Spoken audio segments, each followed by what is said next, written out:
Action. Yeah. Bum. Good evening, everyone, and thank you and welcome to our third podcast. Today, we're going to talk about getting control over our privacy and your technologies. So today, three members have come with us for this chat.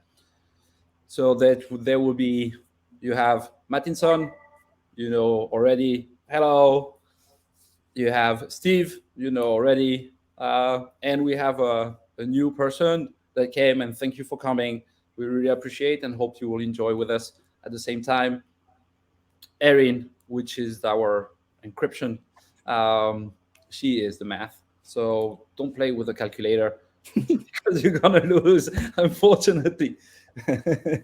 So this is our panel today. We're gonna talk about multi-subject around it. We hope that you're gonna have fun. We want everyone to have fun in this discussion, and that at the same time you'll be able to discover the technology, who we are, and what we are here about it. Thank you all. Hope you had a great weekend. That you enjoy. You might see a cat inside the podcast with us. You will almost certainly see a cat. Yeah. So if you see a periscope, you know understand it's a cat. So today we're gonna start with our first piece. It will be divided by two. So let's start. The cloud. What is the problem about it? Each one of us has a different view because we have different cores. So we're going to talk about what is really the problem around the security around it. What are the reality at a legal standpoint, because it's always interesting at a legal standpoint, and what they do with our data. So let's go for it. Chop chop. How we go? So let's go for it. What for you it's the main problem about having your data far away? What is, so let's start with, I don't know. I'll go first. You start. Okay. Because when it's far away, like it's not close to you, it's not near you, it's not at your disposal the way you want it to be. You still have to go through. It's like you have to go through someone else's door to access your own data, and that's a problem. I kind of want it. I would rather have my data to be, if I can have it attached to me, I would. You know, that type of thing. That's what I think. You, Erin? So, you know, I find myself in the position of having to explain to less technically savvy members of my family what the cloud actually is. We everybody talks about clouds, and we kind of lose sight about what's actually happening, right? So my answer is it's valet parking. It's valet parking for your data. You know, you drive up to a restaurant and you hand the valet your keys, and as long as you get your car back in one piece and everything's still in it, you don't really care what happens to it in between. You have a certain level of trust that there are laws and contracts that will work to keep the valet from taking your brand new sports car for a joyride and wrapping it around a telephone pole. Um, with your data, it's in the cloud. It's basically the same thing. You're handing off your data for someone else to park somewhere. Where it goes, you don't really care. And you can choose the valet. And you can choose the valet. True. Right. And so, what's to stop the cloud provider from taking your data for a joyride, so to speak? Have you read your end user license agreement with your cloud provider? No. Probably not. What are they doing with your stuff? Wouldn't it be nice if that was the level of trust you had with valet parking, you'd probably want to take your car inside with you. Well, you can do that now. That's what we're giving you a way to take your proverbial car into the restaurant with you and have it at your side the whole time. Makes sense. So using the valet analogy, which I love because that's perfect, and it's only because it ties to a movie. If anybody remembers the movie, do you? Matthew Broderick, high school, taking the Ferrari out. Ferris Bueller's Day Off. Oh yes. And the two valets, the two guys that are supposed to park it, basically take the car and they drive it around town. Now they put 110 miles on it or whatever it is. But now I will take that. That's Aaron's point, and I'll take it extended a teeny bit. Then what they did was they took the Ferrari, drove it to the house, grabbed your house keys, went inside, rifled through your entire photo album, made copies of all the pictures of your kids and your family and your cousin and that aunt you had that they thought was kind of cute, and they took it all, and your birth certificate, and yeah, exactly. And then they they don't actually have a safe. They have time to poke through and find out where are the family jewels, where's the money, and then they leave, and then they take the car back. But they take all the stuff they stole from your house out, and then they give it right back to you. And here's everything you gave us. You just didn't realize we looked inside of everything that you gave us and tried to figure out what else we could do with what you've got. And now we know where you live. Oh yeah, and then we know actually what you like to buy because we rifled through your mail and we found out what it is that you purchased. They looked at your Amazon delivery list. I mean, we looked at your refrigerator and saw what groceries you had. Exactly. So they basically know everything, and then they track you, and then you're all set. So yeah, you just gave them the car, and then they basically did everything else, and then they left a dead body in the back, and now you're in trouble. I hate it when that happens. When you have the dead body at the back, yes, it's always because in one moment it smells, and the luggage you thought you would never have. So it's it's a dinner out that keeps on giving. Yeah, that's just all you need, right? Right. All right. Yeah. This is I agree with you. This is pretty fun about what they've been able to be done. I love the valet. It'd be cool that we have a valet inside the wrist. It would be great when you press it and you have nearly like in Total Recall, when you press it, you have the person. It's really hello. What can I do for you? It'd be cool. Can you have my data on it? It would be fun. Now, if you could put like a 15 or a 10 meter anklet on the valet that says if the car even leaves the premises by more than 40 feet, they get an electric shock that'll like knock the bejesus out of them. That would be great, but you can't do that, right? There's no limitation. You have no idea which part of the country or nation they've stored your information. So you have no idea. It's just you have no idea which country they stored your data in. Right. See, you have no idea. And if you're over in Europe and you're looking at GDPR and everything else, well, yeah, sure, they supposedly think they know where it is, but how do you know it's not in the Netherlands? How do you know it's not in the UK? You wouldn't know that.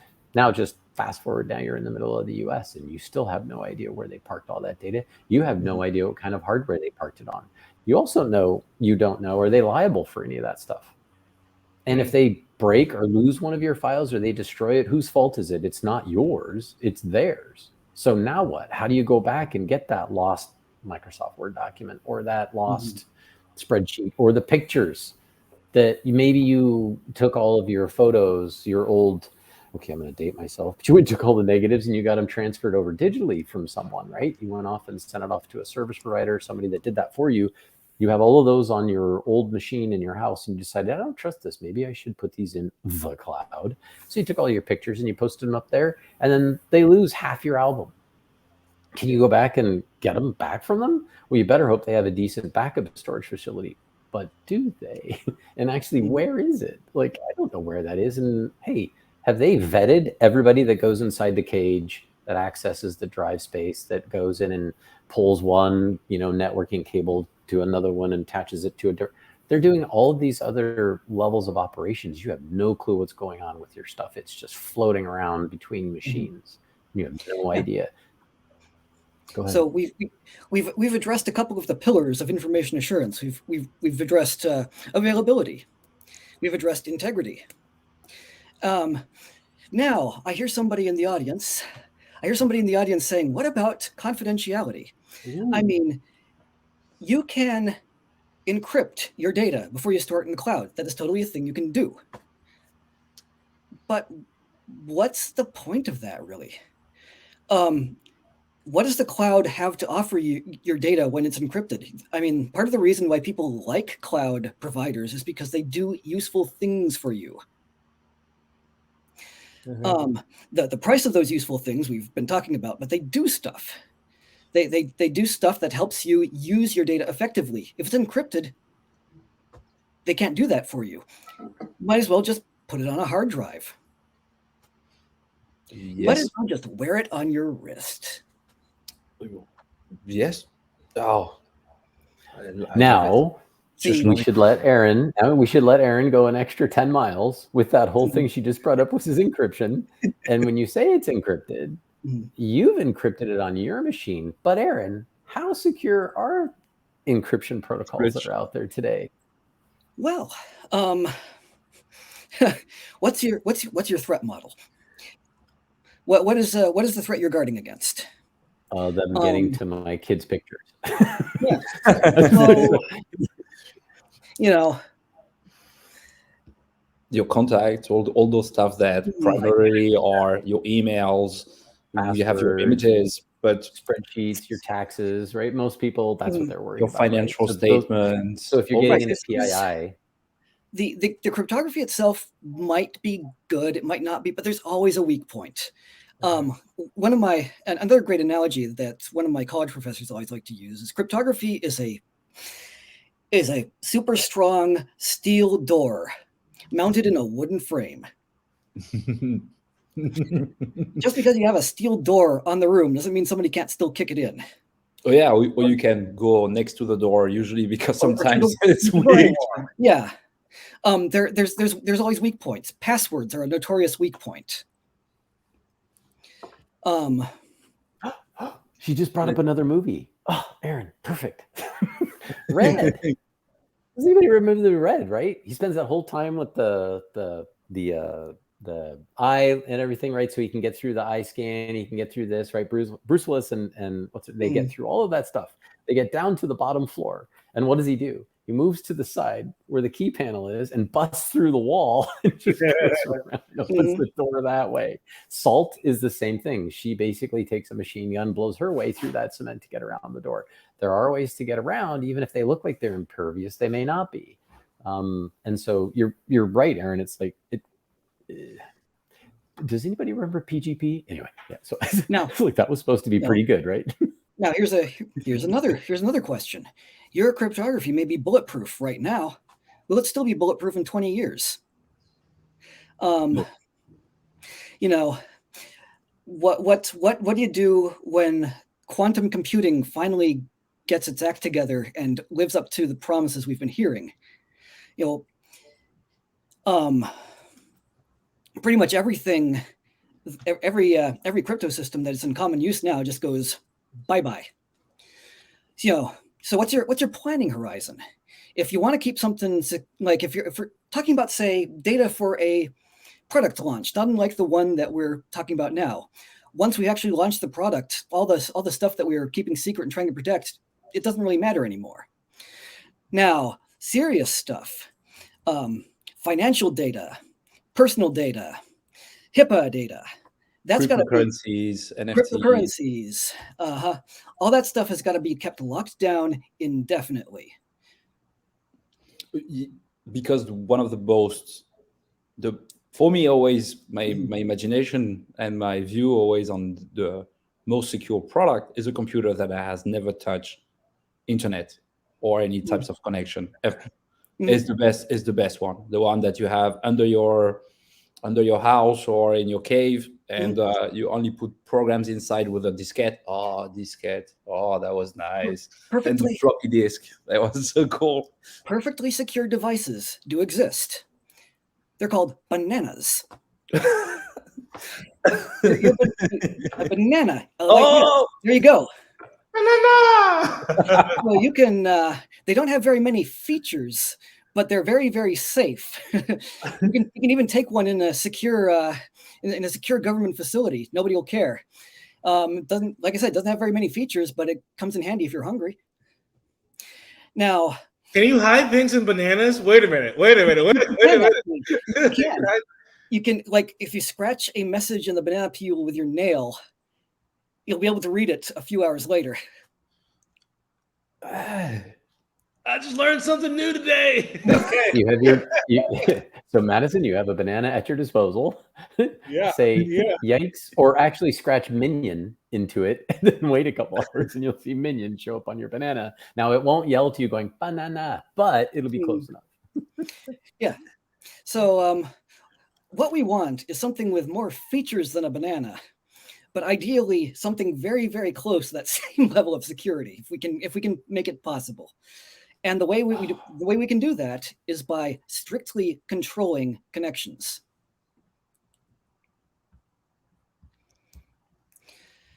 Modern devices are designed to be hyper-connected. They're designed to connect to everything, everywhere, all the time.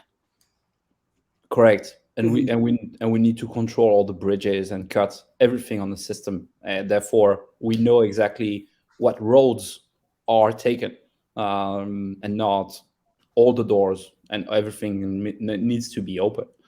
It's a bit like at your home. If you leave all the doors open, one moment you can't control everything. You really need, but when you have families with a lot of kids, or when you have cats, or when you have, imagine you have 10 cats or 10 dogs and they go everywhere, and you have the doors, everything open with all the roads open. You can't control everything. We need to access which bridge we want to open and which bridge you want to take down, to be able as secure as we want. Well, and where Erin's going to is that she used convenience on purpose, because one of the problems is that we've all been jaded and sold a bill of goods telling us, oh, it's so much more convenient. It's like, well, okay, sure. So I went to the coffee shop today and I got hooked up, but I also know that I'm not doing anything in that coffee shop that I would expect any of my information to be harvested. It would be shared somewhere. But I'm not a government contractor. But the point is, I do like my stuff to remain private. So I don't want somebody just, hacking off the same Wi-Fi connection I'm on. I don't want somebody figuring out that I'm pairing with Bluetooth and they've basically inserted a Bluetooth device that I didn't know was being connected to. I had no idea, because I have, automatically connect because it's convenient. Well, it's not as convenient as you think. It's very convenient for the hacker, not the hackee, as it turns out, because you have no clue you've been hacked. You didn't know, and you'll never know, especially if you're been sold a bill of goods with the word iCloud or cloud or anything. You don't know that you basically thought it was really convenient wandering around that store or whatever. And, oh, look, now I can do this. It's like, yeah, but you're on an open channel. And I think everyone's been very comfortable in their homes. But then again, if you had your service provider install your Wi-Fi router and your modem, you have no idea what's going on because they gave you the password. And has anybody ever taken their Wi-Fi router and turned it over and seen that if you did a factory reset, it gives you a name of the device and it gives you the password? Which password? It says password. And then it's really dumb.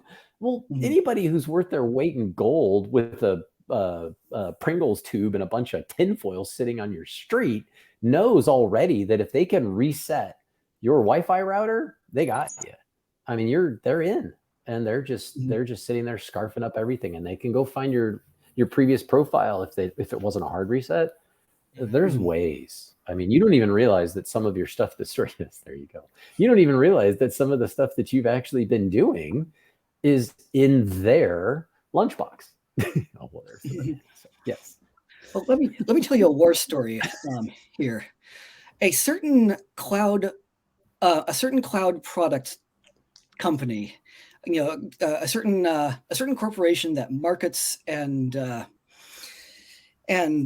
sells, all the software needed to run a cloud server, all the usual stuff. I shall not name this company, but we can't. You can name them. So we can name them by other names, like Double Voldemort. I'm not going to. Voldemort. I'm not going to name. I'm not going to name them because this was a long time ago, and hopefully it's better now. Hopefully, but you know the admin account on the main main controller, the keys to the castle, came with a preset password, which was like admin or something like that. You could change this password, but that was it. They made it, for whatever bizarre reason, they made it really hard. You couldn't just, it's just not a matter of saying, update password, bologna sandwich, enter. It actually forced you to create a randomized string that you could never possibly remember in a million years, and you had to write on a Post-it note. And that was your new password. So you either had, your choice was either admin or Post-it note. And that was the main admin account for the main controller. That once I dug into that and found that out, I was like, oh my God. See, I can go back to another movie, everybody. She just let us do another one. Does anybody know what that one is? Get in trouble, go to the principal's office, have to sit in the waiting room beforehand, slide out the little thing, look what it is, find out what the password is to access the server, shut it back, and then go home and hack into the school's computer database where all the grades and all of their absences are stored. This Anybody? isn't War Games, is it? Yes, it is. It's exactly War Games. It's like pretty funny, right? Because you've got War Games, right? And actually on another one, which is the older one too, is because Matthew Broderick as well had the other one. So Matthew Broderick found the backdoor in War Games, right? He found a backdoor by going in and dialing every gaming company in Silicon Valley. And then he found his way to get into the password, which was using Aaron's. And then War Games was the one of the teacher. So I was doing both, right? Hers is really like the War Games one. It would be easy to hack and find out that's got to be a really stupid password. If I could just get connected, I can find my way in. And War Games was the one where he used to get in trouble all the time. Like he was in science class and the teacher had enough of him multiple times and sent him to the principal's office. And he's almost living there. She goes, oh, you again? Or he says you again or whatever, but he's already looked at the password. He goes home.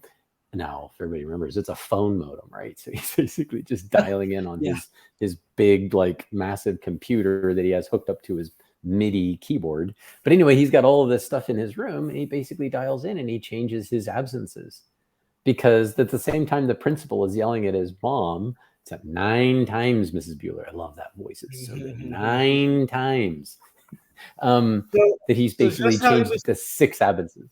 Go ahead. That's how he was sent to the principal's office.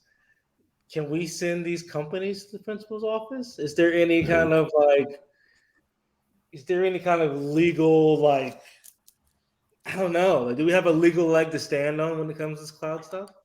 Sure, you could have a legal leg, but the problem is that your leg is basically going to be like another movie, which is it's a Monty Python movie, and you get your leg hacked off, and you're hobbling around on one leg, and then basically the other one gets hacked off, and then you're now down on stubs, and you still got your arms going, come back, I'll bite your kneecap off. It's like that's where you're going to be because they're just going to nickel and dime you to death.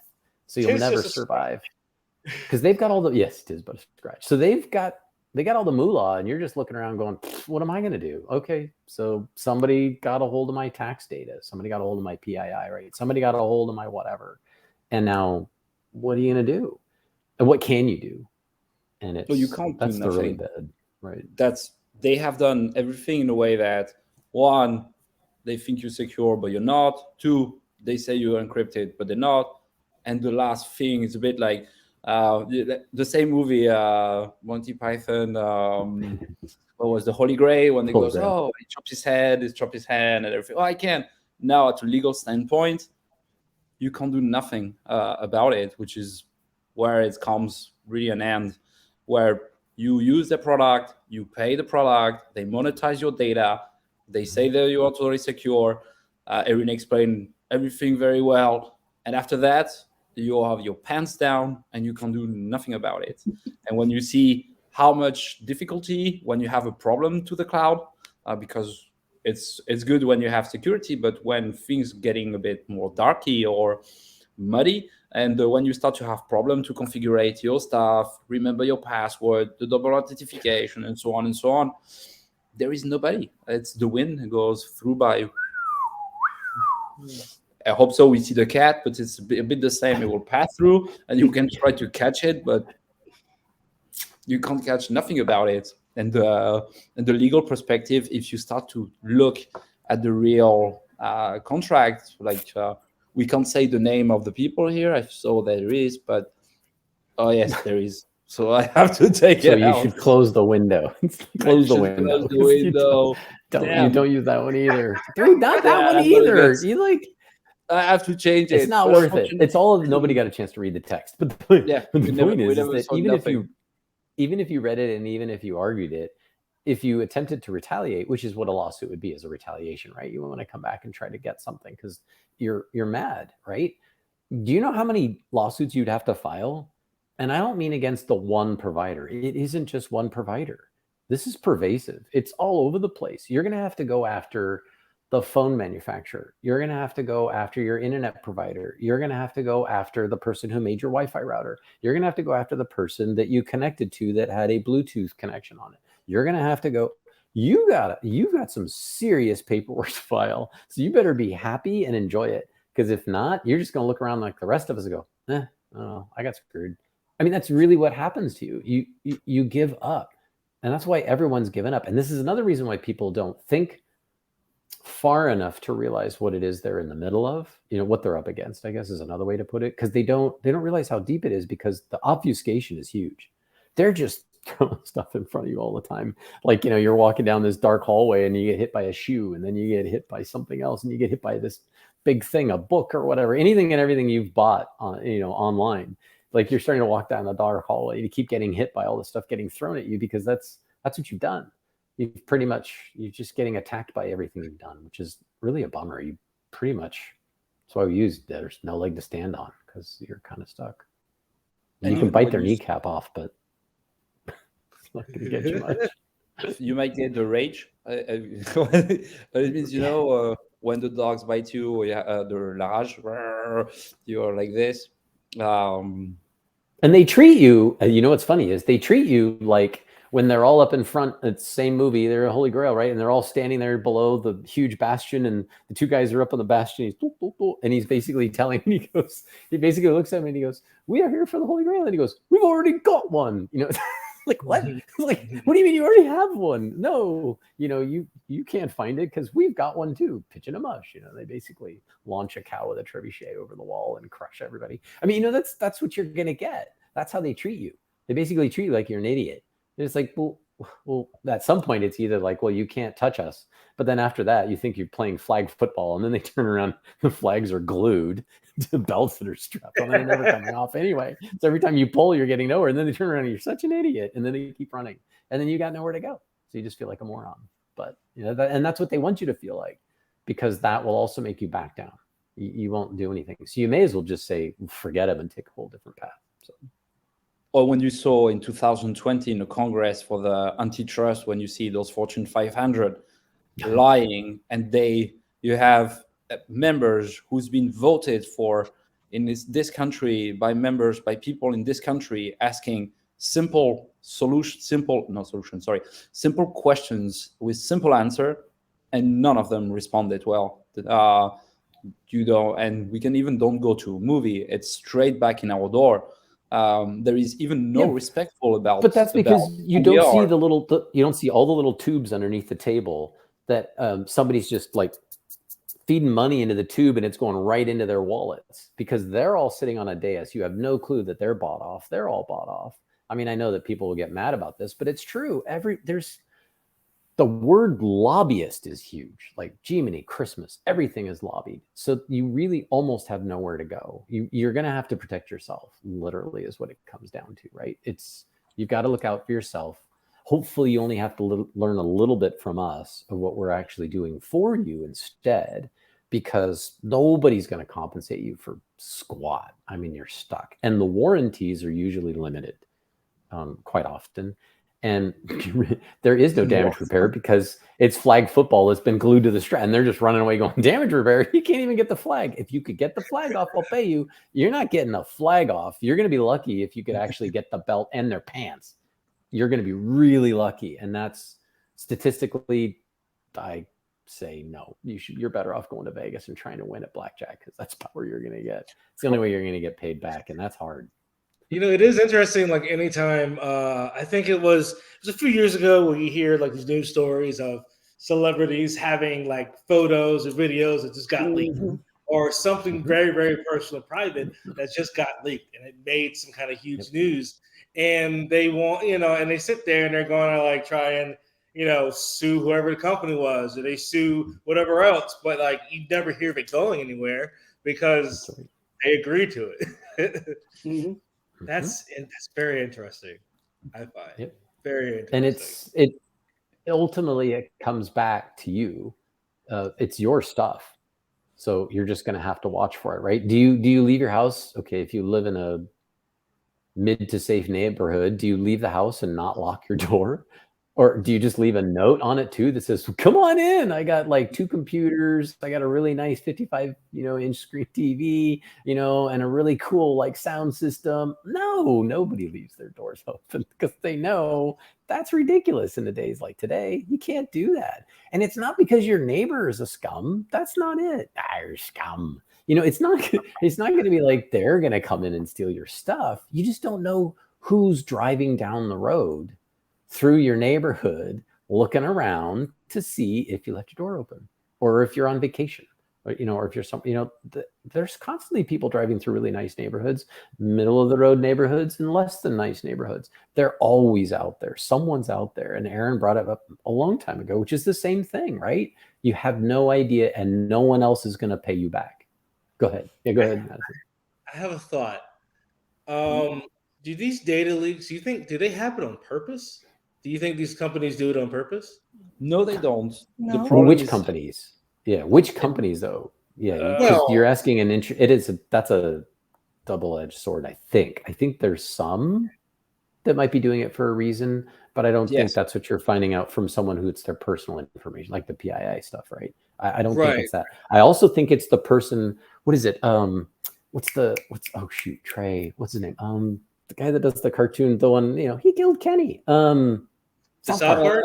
South Park just did a great one. If you can find it, you search on YouTube South Park and look up ginger-haired kid or whatever, Prince Bonehead. Anyway, there's a really good bit they just did, and it was showing the 2 of them protesting with their signs going, "We want to remain private. Don't charge us." You guys are handing it out. They're literally handing out the information. Those aren't leaks. You know what I mean? So what you asked is a good point. There are some that are purposeful. And then to where Aaron was going is, no, companies aren't purposely leaking these things. They don't, well, they say they don't do it on purpose, right? So Aaron was going to go there. Go ahead. I forgot what I was going to say.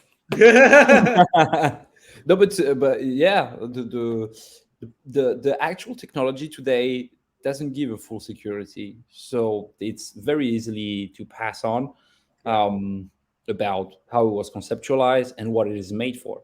No security and technology today in those let's say those aspects, or like those cloud, are not made to be secure.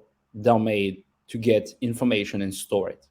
Then, as Erin made the point very well, they do their encryption by their own, but it doesn't mean because it's encrypted, it means this is good.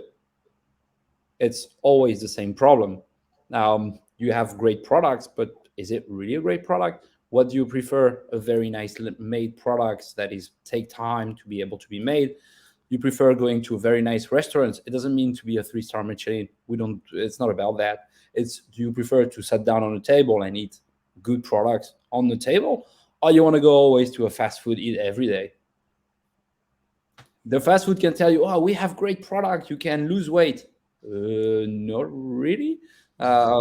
Because when you want to sit down and eat good wine, good cheese, good stuff, good vegetables, it takes time, and you need time to create those great products. So when we say that it's very easy to enter in any home or any cloud system, Aries no more than everybody else.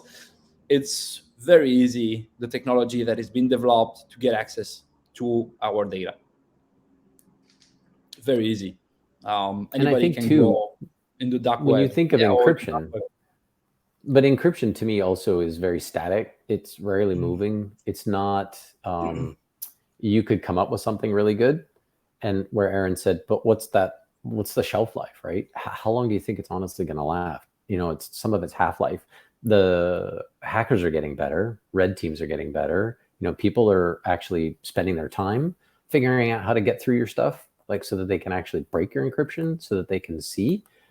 There are other ways that you can take metadata, or you can set patterning up to where you could still look at an encrypted file, and if you know this person is basically like everyone else and they're kind of vanilla ice cream kind of people, like you can probably figure out that they're probably using the same dang key as everybody else is using. So you try that key. Oh, look, we got it. You know, you can get through a good bulk of the stuff that's been encrypted. If not, you can usually use the good old Matthew Broderick style of looking about everything that was the scientist who came up with Whopper and basically figured out his stuff till he could figure out the password. And he figured it out that it was his son. You know, that was his name. I mean, there are people who they don't want to write all this stuff down and they don't want to put it on a yellow sticky. So, you know, they don't want to put a book that somebody can get to. So they use simple things. I mean, I was just kidding around with a friend who I said what our password is, or girls know exactly what it is. So they don't really have to ask, but it's enough to remember for them what the Wi-Fi password is. I don't think anybody else is going to figure out what it is. But if you really dig deep onto someone, right? But those encryption patterns, a lot of them are pretty crackable. You can pretty much get in and figure those out. And nowadays, I know everybody talks about AI. I just go, I don't think so. But I don't think AI is as smart as you think it is. But computationally, you can get down to some things where you could figure it out. And that's why I was going to take us to quantum computing and kind of leading into it. Not everyone wants to hear about it, but that's actually highly powerful. If you think of three-dimensional chess and Star Trek, that's kind of where you're going, right? It's really crazy if you can get that far. And one thing in the security space is that not human needs to touch it. Unfortunately, the different problematic even into the password is that we create 2 weeks password when we have the human hand on security. For example, that we were saying, oh, what is my password? 1 2 3 4 5. Okay, this is not really good. So even if you have the best encryption, or the question, do you remember your first car? When was the first time you kissed your girlfriend? And what is your first name of your mom? This is not security. And the whole system about that is to create a system where it's the system that creates the security, is the system that manage everything, where there is no human printing on the security system. Therefore, it's here like what we're creating is the mini server that creates the system that keeps the security in it. It's not you being able to remember your password, remember your email, what double authentication you have. This is not security. Security goes way more beyond another aspect.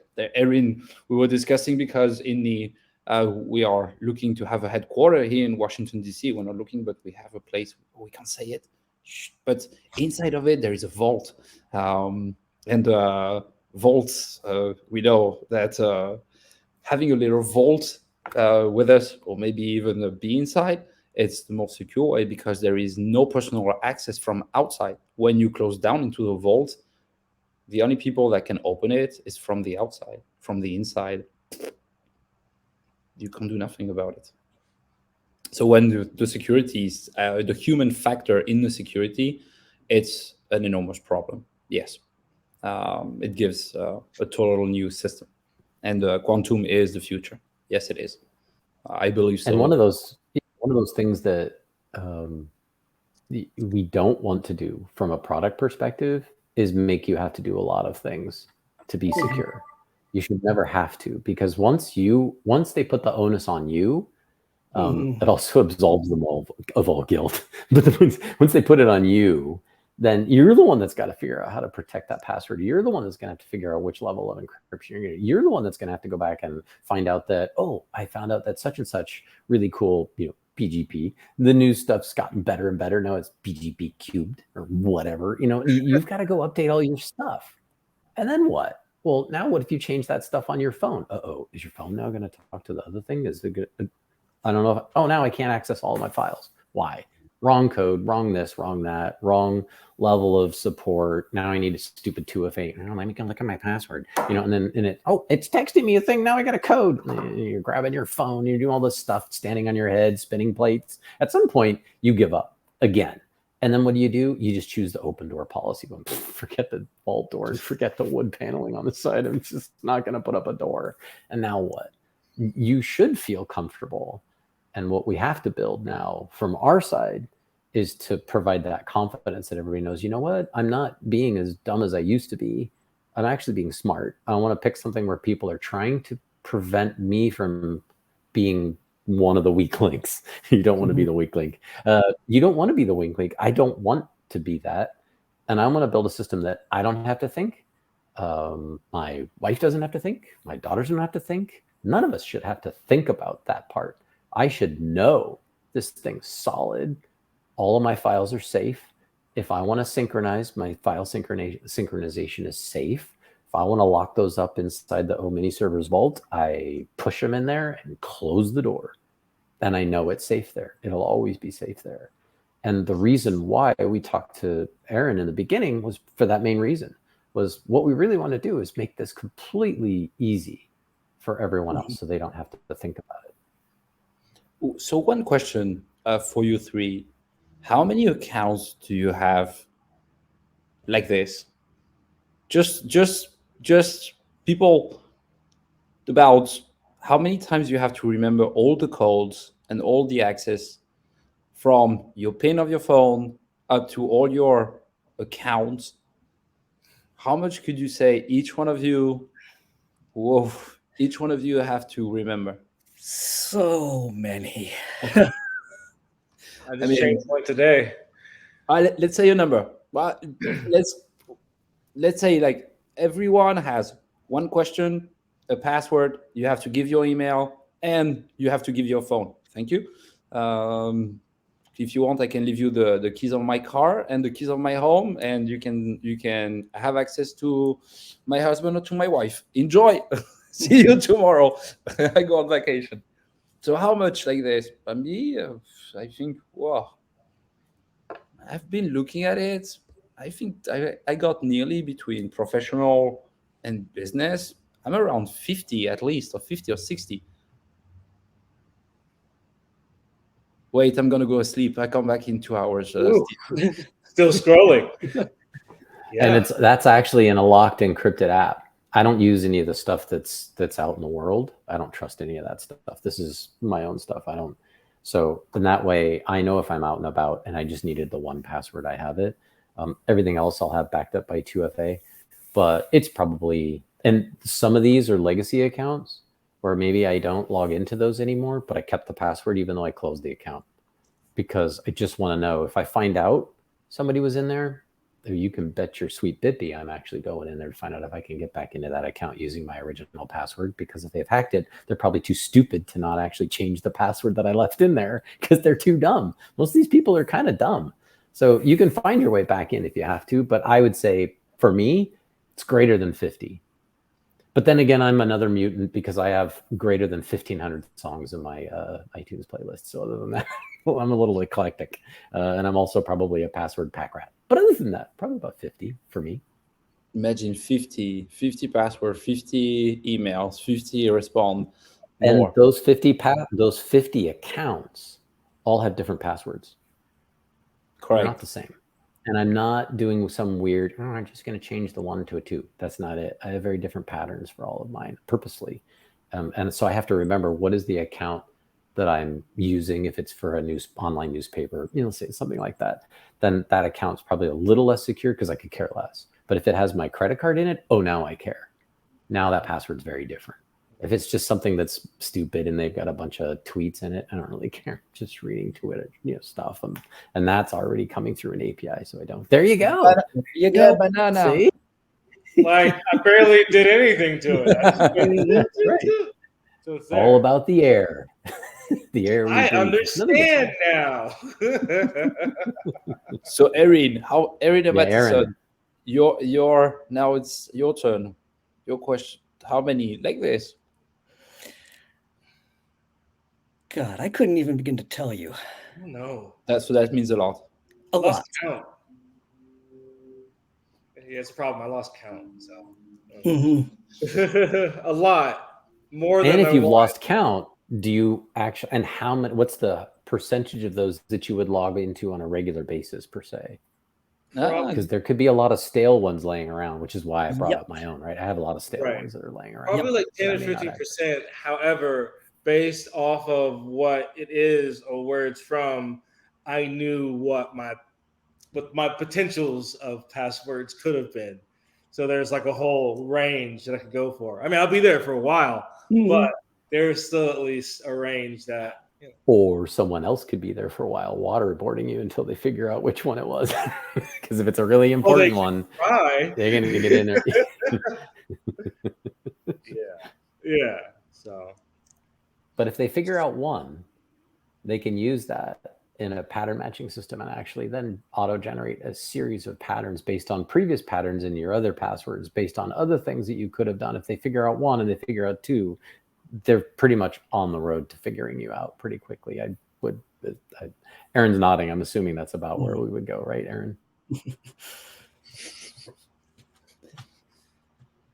Aaron, on the other hand, is probably a hell of a lot smarter at generating patterns than I am. I mean,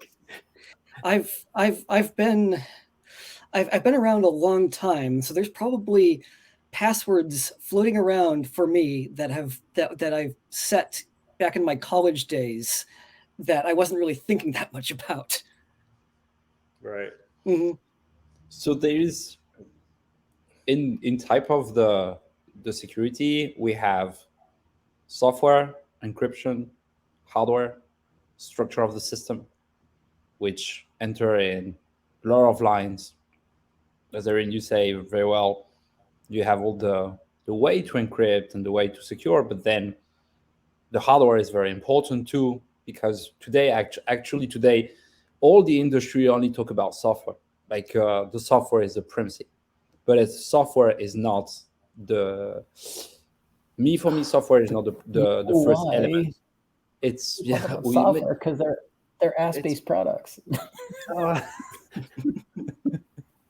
It's not really the what ass no, we're gonna talk but it's really the me. I see the security in three aspects: hardware, software, and architecture.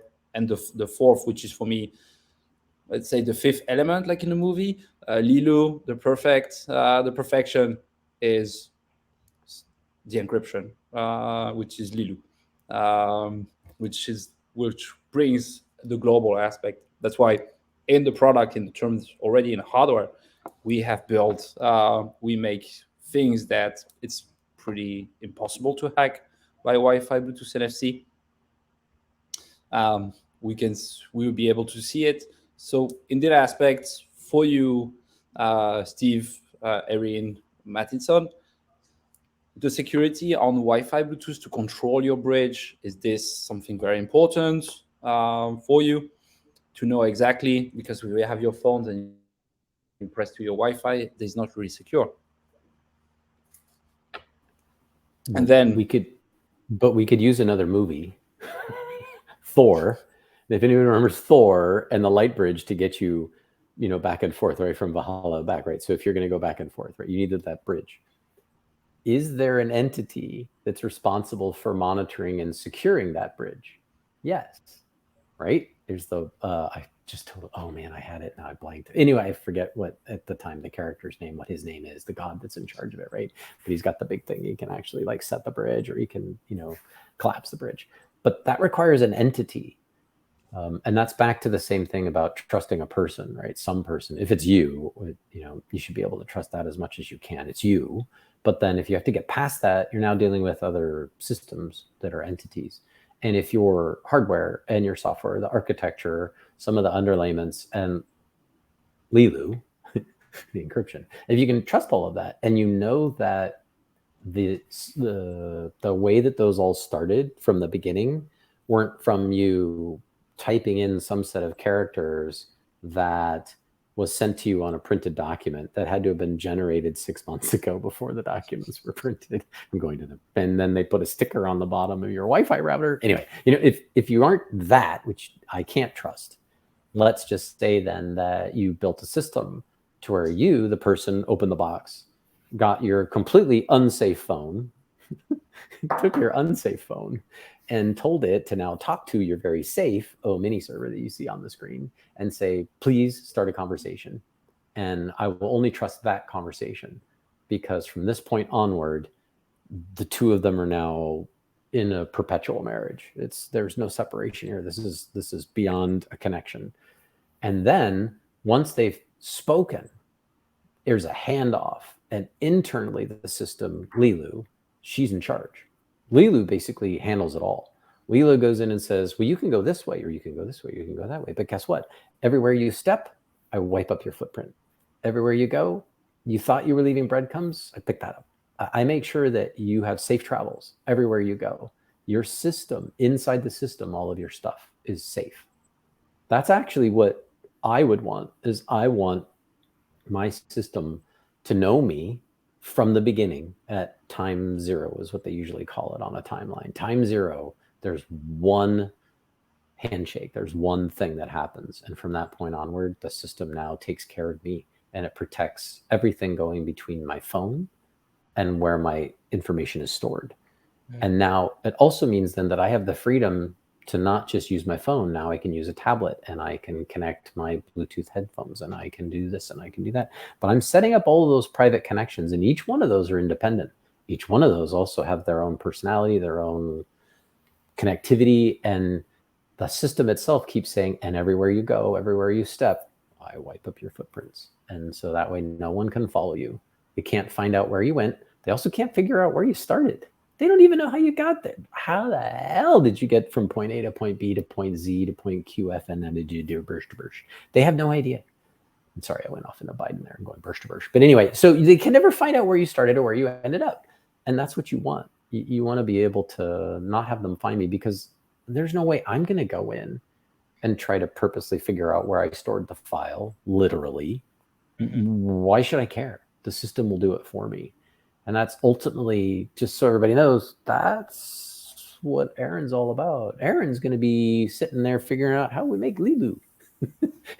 We have to build this system that you are going to trust, because the people that are thinking about it want you to and believe you deserve it. Like you should be able to trust what we make, and you should feel very safe once everything gets started and you start your little happy dance with the mini server.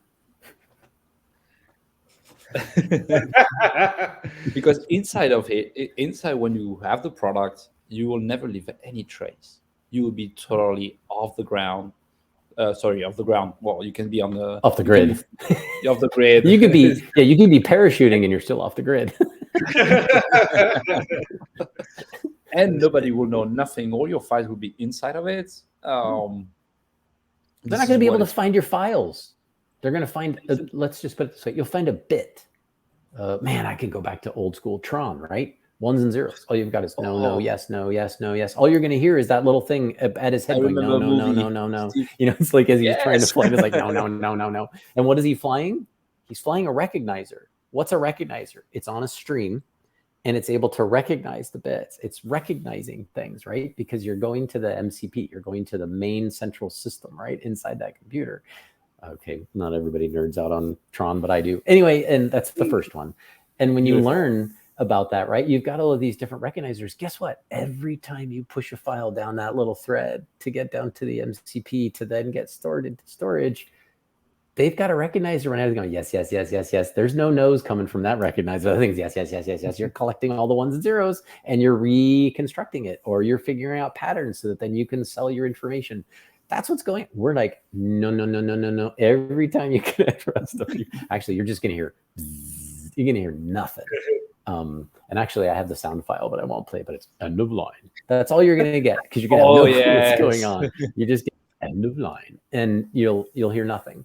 You're going to get no ones, no zeros. No one's going to be able to find that stuff. And if they crack the skin, they crack through the screen, They crack into the case.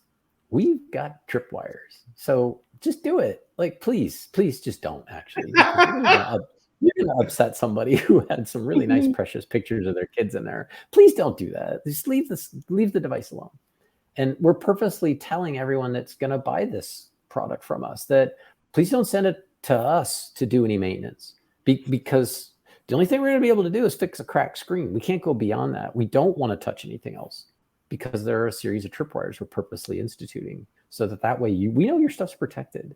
This isn't some weird anti-government stupidity thing. That's not it. We just want to make sure that you feel comfortable that you know your stuff is safe.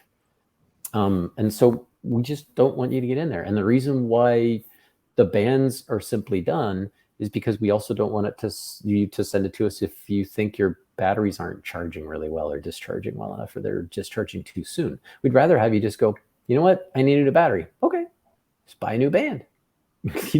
Now you just slide it on. You got a full 100% storage again. Your battery's back to, and you don't have to worry about any of your data. It's all safe. So as long as nobody's trying to hack into your device, if you lose it, you lose it, right? I mean, what are you going to do? But you should know that the stuff that you really wanted to protect is safe on that band, even if you've lost it. And it's totally safe. We've made everything in a way that even the most hackers of software, of any types of possibility you want, even Matrix, if you connect Matrix inside of it, it will be impossible. All your data will be really secure and portable. That's really security. That's what we want really for you. We know that when we're gonna assemble the product in a way that we can't do reverse engineering, what we call, and we can't disable the product. When we close it, It's totally finished.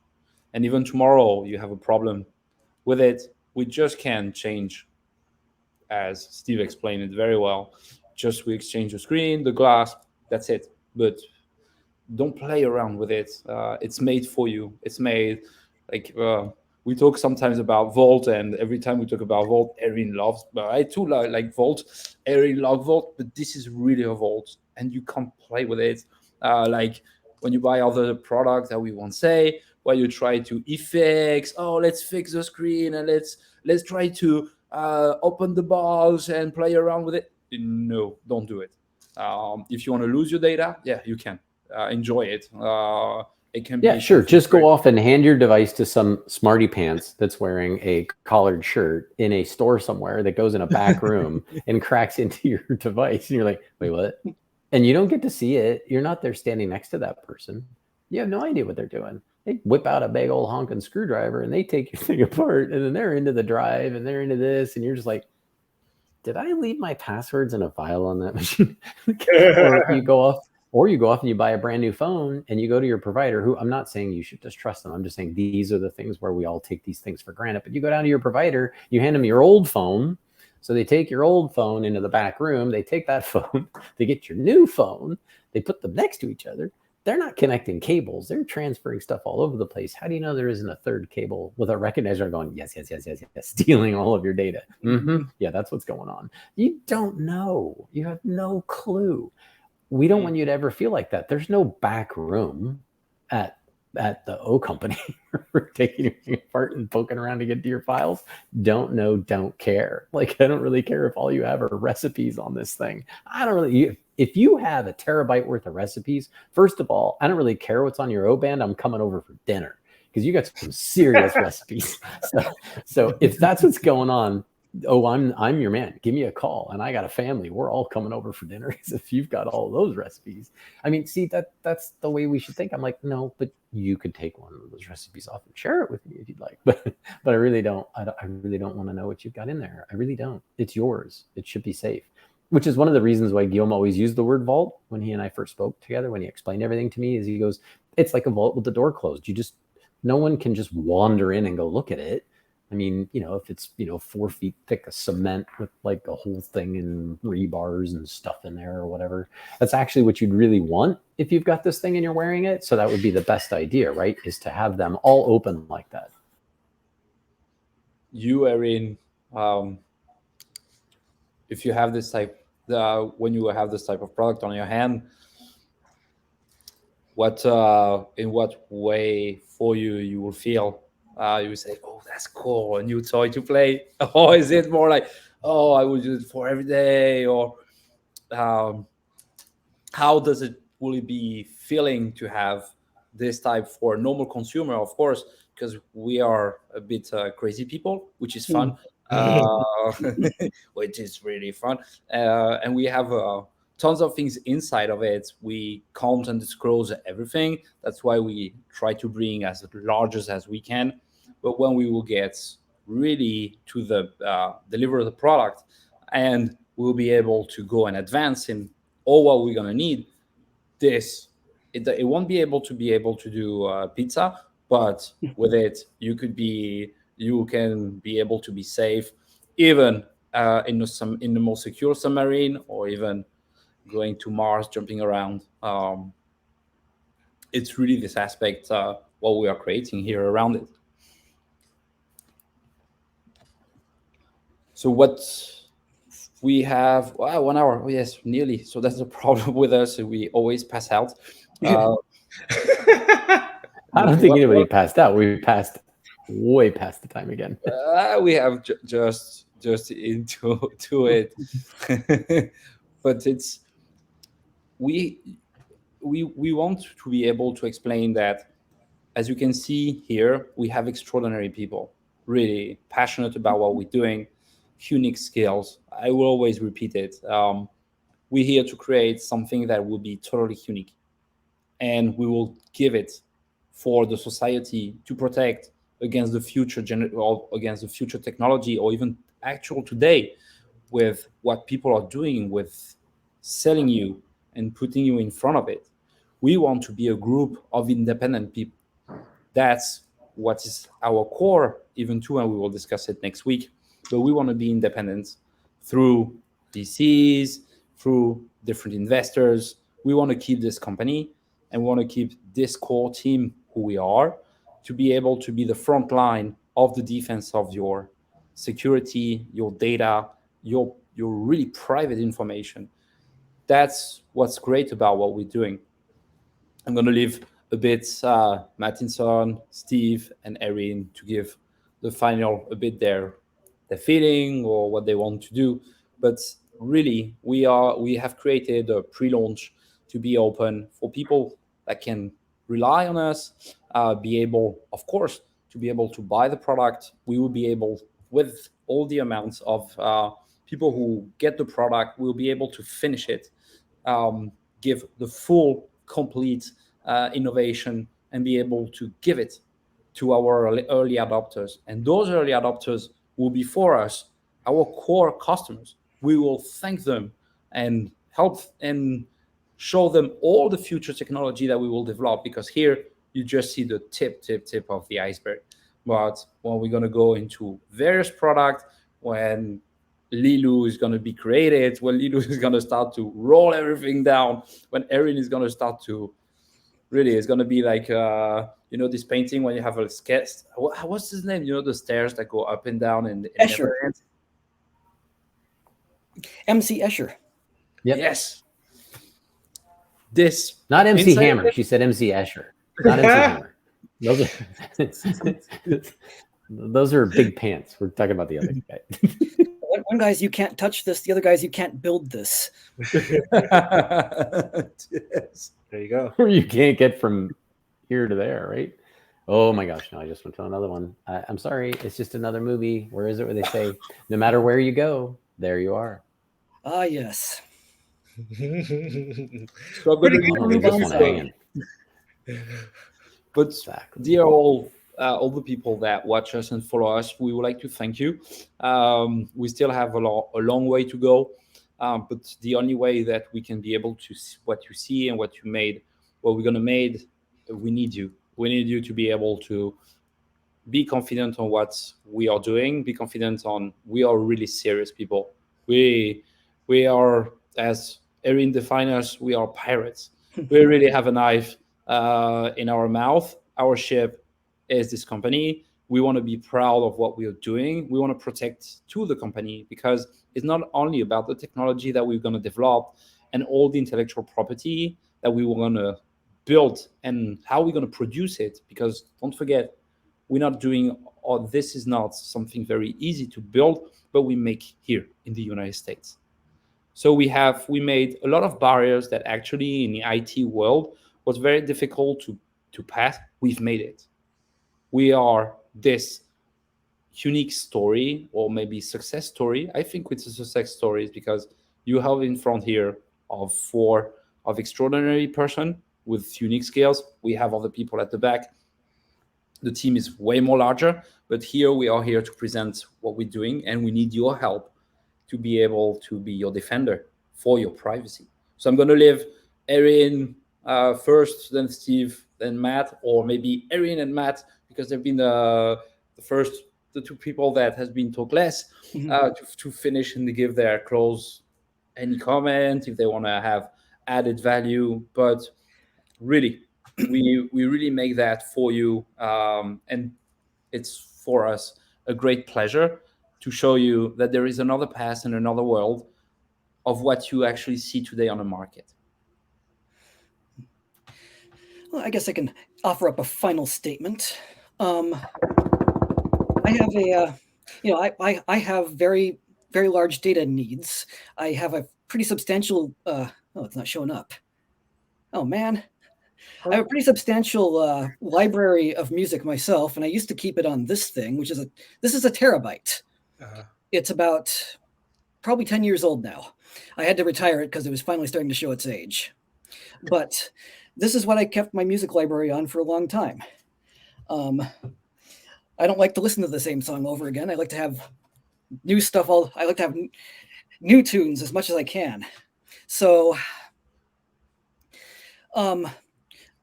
storage on a phone is limited. And it should be. You shouldn't really be storing things on your phone now, should you? Like I said, your phone connects to everything, everywhere, all the time. Let your phone do phone stuff. Let it take in, make whatever connections it needs to do, take in whatever information it needs to do to get its job done, and let it only have that information. The important stuff, keep it somewhere else. Let your phone do phone things. Let us handle the data storage. Okay, we can close. I'm finished. I'm getting out. See you tomorrow. Nothing else to say. Yeah.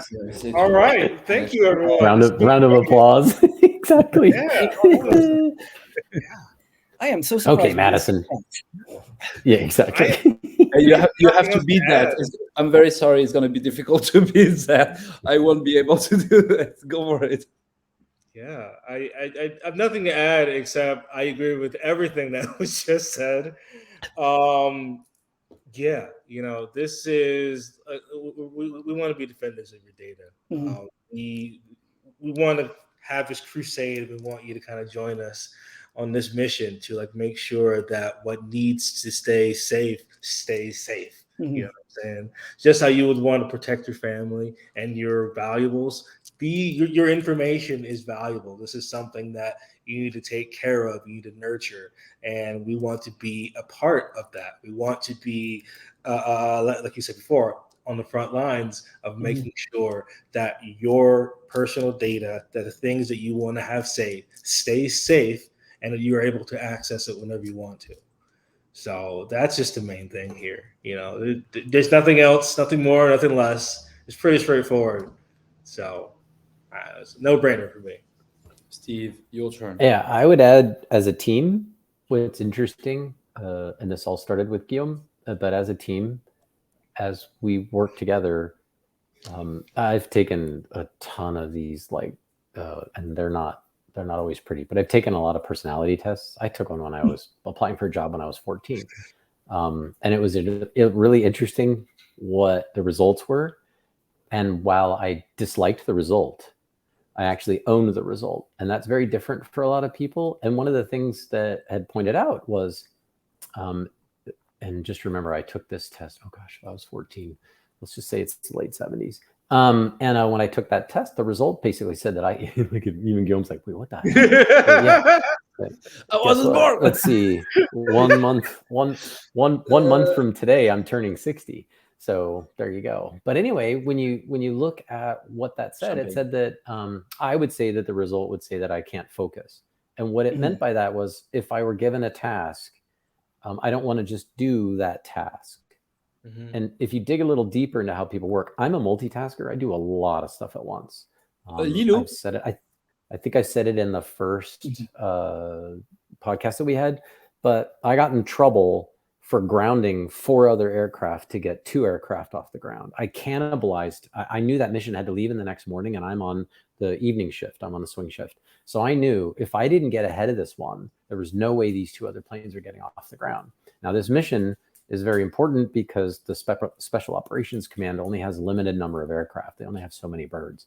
So what did I have to do? I robbed Peter and Paul to get planes off the ground. I stole equipment from other planes that I knew were out there that may have to leave the next day after that. I just took everything, and there's a process that it's called a red X, and you put a red X in the forms. That means that plane can't leave because whatever you took out, there's no replacement for it. It's not there yet. So consider that plane dead.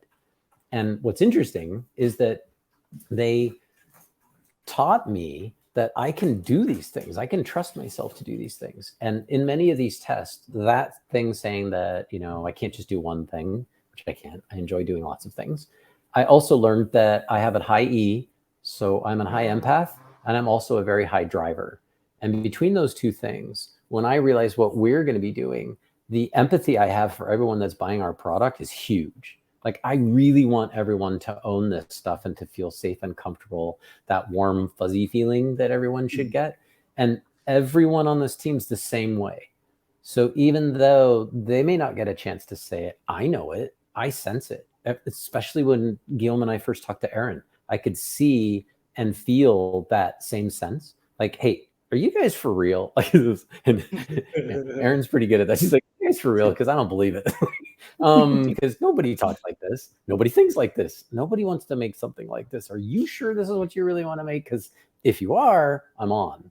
If you aren't, then you're just going to hear that recognizer going, no, no, no, no, no. Because it's going down the line going, nope, that's not the path I'm on. And what's interesting, and everyone that we've got on our team is in that same place. They basically have a pretty high E. They also are drivers. They're also discoverers. They're also people that want to go out. And it was really, really apropos. And Aaron basically said we're pirates because I usually have my advanced products teams are always pirates. They just look to cannibalize from another ship to get that thing going. And they try to find a way. And then they're always thinking, who is it that I have with me on this boat?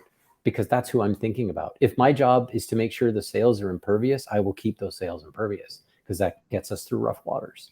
And if I'm supposed to be the one that maintains the oars in case there is no wind, I'm helping at the same time keeping those going in so much as also pulling an oar. You know what I mean? Like, we're all in it. And that is what our customer base needs to know, which is why we're doing this, is for everyone to realize we're not kidding around. We really want to do this. We're going to break some eggs and we're going to have lots of really cool omelets. And we're busy trying to get ourselves to your home so that when you get this thing, you should just be comfortable. Like, if you sent us a direct message going, hey, I don't feel like such and such really works well. I'm like, well, let me give you a call because I'd like to explain to you why you should feel better about whatever it is you just bought. And I know there aren't a lot of products where you get that. I know there aren't a lot of people that do that, but I dated myself earlier to say I'm going to be 60 this coming March. And I got news for you. I've been at 14 startups. I've been at a heck of a lot of product companies. None of them, other than a few I can count on one hand, literally had the same feeling. Those were my favorite jobs because everyone was the same. If they weren't pirates on my team, the whole boat was full of pirates, right? It's the whole company. But they all had empathy and they all had a strong will to create something other people would feel good about and would love. Now, not everyone's going to love it. That's fine. Like, that's okay. You don't have to love it. Like, I'm not gonna feel hurt, go and cry. That's okay. Like, we're fine. But there's going to be a heck of a lot of people who are going to be happy. It's just like Aaron said. And actually, right now, the product we're selling is 256 gig, 512 gig, and a terabyte. she's not going to be happy because we're only making a terabyte. And you saw the drive she's lugging around. That's all her music. We're not making it. We're not making one big enough for her. This got me into trouble a few times at the airport. Yeah, Because of the X-ray. Like, what is that? Yes, they're like, that thing's impervious and the X-ray's not getting through it. You're like, yeah, it's not. It's my music. They're like, yeah, sure, that's not music. You shouldn't have to worry about that stuff. You should be able to move around, and everyone else that sees what you're wearing goes, oh, I know what that is, and come on in. You don't even worry about going through security. It's so you know exactly what you're wearing. It's your personal files, and we don't want to look in there either. So I think to take what Aaron had started out with and where Madison was going as well is that's why when you hear us all and for those of you who saw Ian in the first podcast, you can see his passion about it as well. And when we get others involved, you'll start seeing we're all the same. And imagine the size of the hard drive that has Erin. Now you have it in a 40 millimeter size, 38 millimeters, and you have it on your wrist. So I don't know, but I haven't seen a hard drive big like this. It's considered, but big like this, it's pretty enormous. Yeah. Yep. And actually, Madison said, he was kind of like, guys, this is only like 58 millimeters by 40 millimeters. This thing is really small. I'm a lineman. What the heck is this thing going to look like on my wrist? And I've said that to our other partners when we were talking about parts, and I'm like, I said it's a friendship bracelet. What am I supposed to do? I'm like, okay, keep it in your pocket then. You don't really want to see it. Wear it around my neck like a necklace. But you know what? I had concerns too. I'm lean and lanky. I got lean and not much meat on the bones. But yeah, this is very exciting. Very, very exciting. Love to be a part of this team. Love to see where we go. Companies going places. And we have a lot. And two last thing, if we close it out. Mm-hmm. One, you should understand, in here is not just about me as a CEO and a founder. And here, each one of the people that are the core team has part of it. They are part of the company. It's not just about being there, being an employee, and get out. No, they are part of this. They create this. They add value to an idea and a vision. They are here to implement and give a vision and something real in your hand. And through that, through the whole team and all our aspect, we've been able, all together, the team has been able to bring and find partners around us where we have chipset component, we manufacture in the US, we have materials. All that make this product, this company, this team, and who we are unique. There is nobody in the whole world who is actually being able of what we're going to do, what we are doing, and what we're going to create tomorrow in the future with just starting from this point. But nobody imagine how crazy we're going to be. It's really, you have extraordinary people around it. Really, when we will be able to get outside and show to the world who we are really, I think you won't see a team like this in the rest of the world. And really, I can bow from each one of them because really they are exceptional. We're just as crazy in person. Send me the link. Thank you, Martinson. Don't worry, we discuss about. We're just as crazy. The computer you wanted. Okay, I accept it. Okay, well, I think that wraps up. So we will say again for people who hasn't seen all the podcast, Martinson is the only person that start the podcast and end the podcast.